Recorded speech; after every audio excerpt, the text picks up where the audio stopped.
Ikan di laut tidak masin meskipun hidup dalam air yang masin. Terima kasih Cikgu Ranita. Terima kasih Cikgu Ranita. Cikgu. Terima kasih.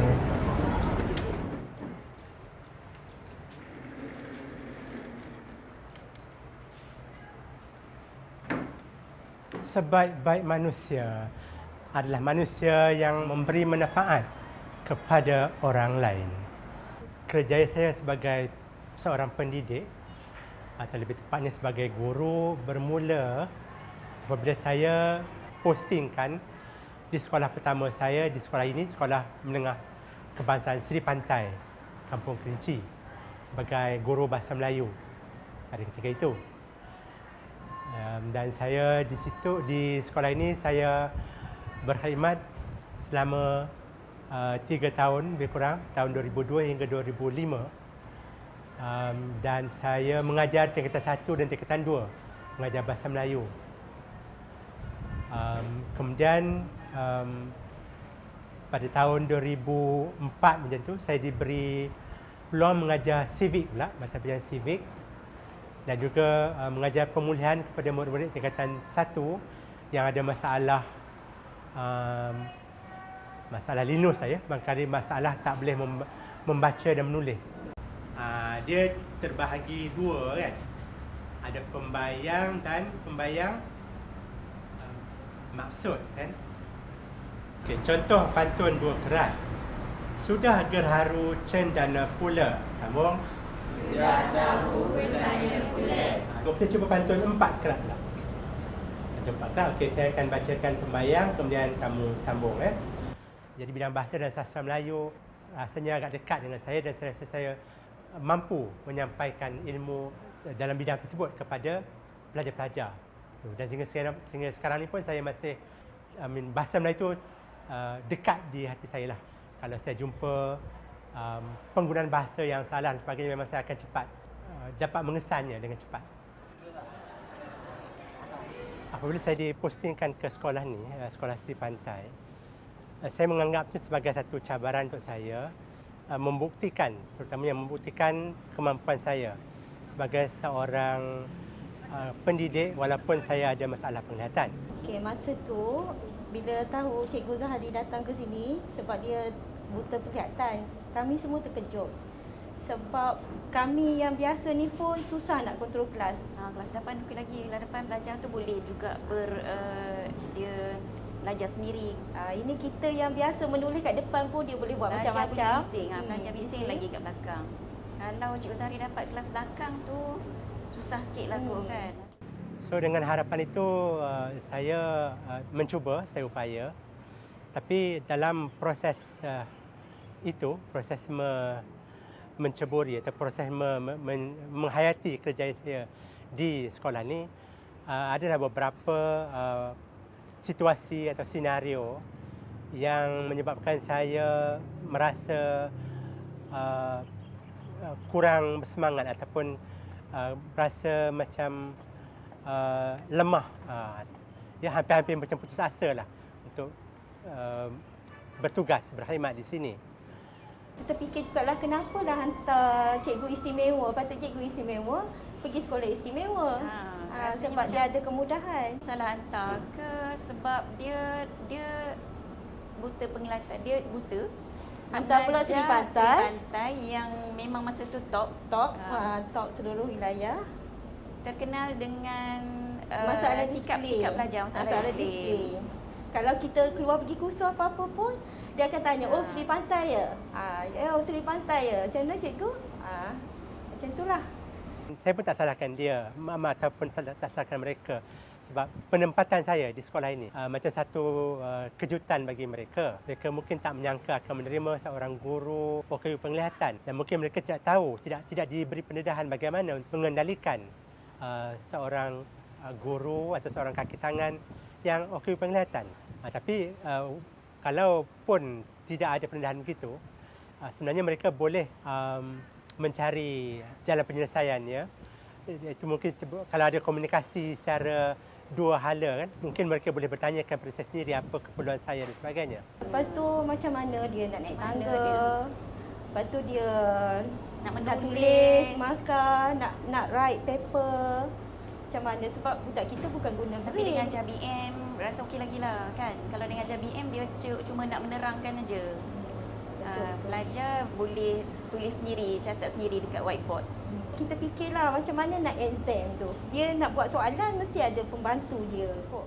Ada yang bernasib baik bertuah kerana ada isteri atau anak-anak yang boleh membantu. Tapi macam saya dulu, isteri saya okey penglihatan dan anak-anak saya juga masih kecil. Jadi saya terpaksa mengupah orang lain. Jadi yang ialah agak mudah mungkin saya fikir pada masa itu ialah meminta bantuan pelajar-pelajar sekolah ni juga, tapi kelas lain-lain lah. Pelajar kelas lain untuk membantu menanda buku pelajar kelas yang saya ajar. Tapi rupanya tindakan saya itu menjadi satu isu untuk mengatakan tiada integriti lah sebagai guru. Dia meminta pelajar pula menanda buku. Sedangkan pelajar itu menanda buku di depan saya. Di sinilah surau yang kita sama-sama belajar dengan Cikgu Zahari, belajar nasyid, belajar vokal dan pelbagai program yang kita adakan bersama dengan Cikgu Zahari. Di sinilah mengambil kenangan nostalgia yang mana anak-anak murid pada sesi 2002 hingga 2005 bersama-sama dengan beliau mengimarahkan surau Al-Mu'min ini. Cikgu Zahari dengan student dia macam kita dengan student juga kan. Lebih lagi rasanya. Dia student Pelajar banyak, lebih ada rapat dengan rapat dia. dengan dia sebab pelajar pun tolong dia, banyak tolong dia. Dia pun dengan pelajar dia banyak interaksi. Betul. Banyak berinteraksi, terutama cikgu BM kan. Yalah, macam Kamal tu. Macam Sama-sama ya. nak pergi surau sama-sama, Ya. solat. Memang dia dengan pelajar memang rapat lah. Kawasan inilah yang dulu yang tempat yang orang kata apa kita bersama-sama dengan Cikgu Zahari mengajar kami seramai 18 orang ahli kumpulan nasyid. Ahli kumpulan nasyid Nur Munajat yang mana kami seramai 18 orang selalu training dan kami selalu mana Cikgu Zahari telah mengubah lagu dan beri pada kumpulan nasyid kami yang dua lagunya yang kami ingat dibawa pada masa pertandingan iaitu Istana Bahagia dan Anak Soleh Solehah. Dan pertandingan nasyid tersebut di peringkat sekolah dan dibawa ke peringkat negeri seterusnya. Kamal tu dah macam sahabat, macam cikgu dengan Cikgu Zahari kan. Kamal tu pun dia ada gaya-gaya orang tua sikit kan. Jadi dia dengan Cikgu Zahari dia rapat. Mengimbau balik kenangan kita cikgu banyak kan. Zaman-zaman cikgu dulu mengajar kami nasyid Nasyid. Saya ingat lagi masa nasyid tu. Ya. Kalau cikgu ingat lagi ke yang lirik yang cikgu buat kata untuk kami tu? Ada juga lah beberapa. Ada apa-apa. Tapi yang saya ingat itu yang Nasyid Aidil. Nasyid Aidil. Nasyid Aidil. Lepas tu ada apa boleh SMS.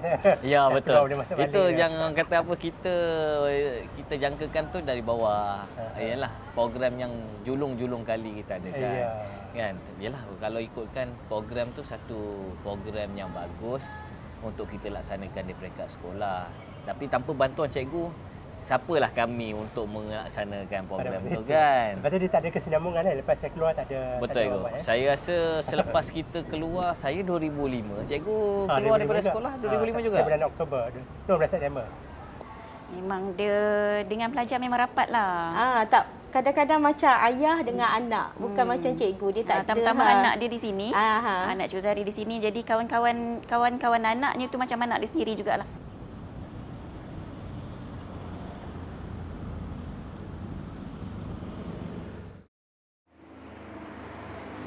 Saya hari-hari berulang-alik ke pejabat di Lembaga Peperiksaan Jalan Tunku Abdul Halim. Di awal pagi tu saya akan menempah Grab car.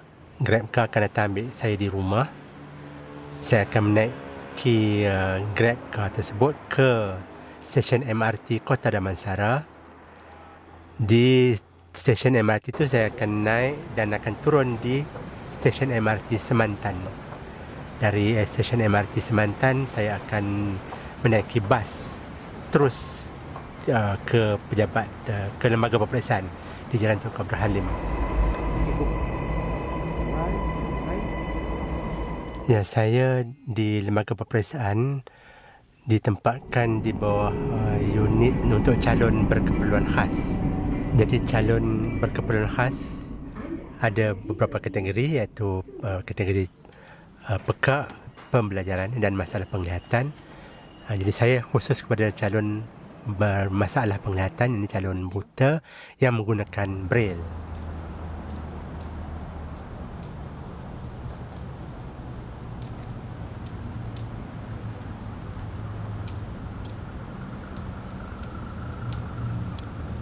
Kertas soalan SPM untuk pelajaran matematik. Saya ambil contoh soalan nombor 6 ni matematik 1. Soalan objektif ni. Soalan berbunyi, rajah 2 menunjukkan gabungan 3 poligon PQR ialah garis lurus. So sini dia rujuk rajah 2 dalam buku rajah di halaman 1. Cari nilai Y atau ABC dia lah. Ini rajahnya di sini. Rajahnya berbentuk beginilah.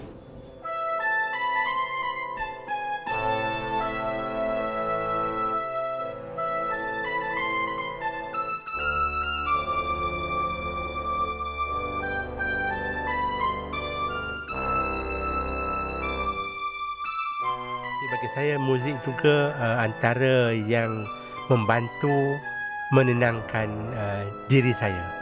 Bila saya ada masalah atau bila saya tension, bagi saya muzik lah yang akan membantu, ataupun saya akan pergi ke muzik ni untuk menenangkan kembali, fresh baliklah diri saya kan, untuk bagi saya tenang dan bagi saya tune semula supaya saya boleh meneruskan kehidupan lah. Jadi alhamdulillah dari segitulah ya, bagi saya muzik sesuatu yang sangat bermakna dan berharga bagi saya lah. Harapkan kau kan terima, walau dipandang hina, namun hakikat cinta kita yang rasa.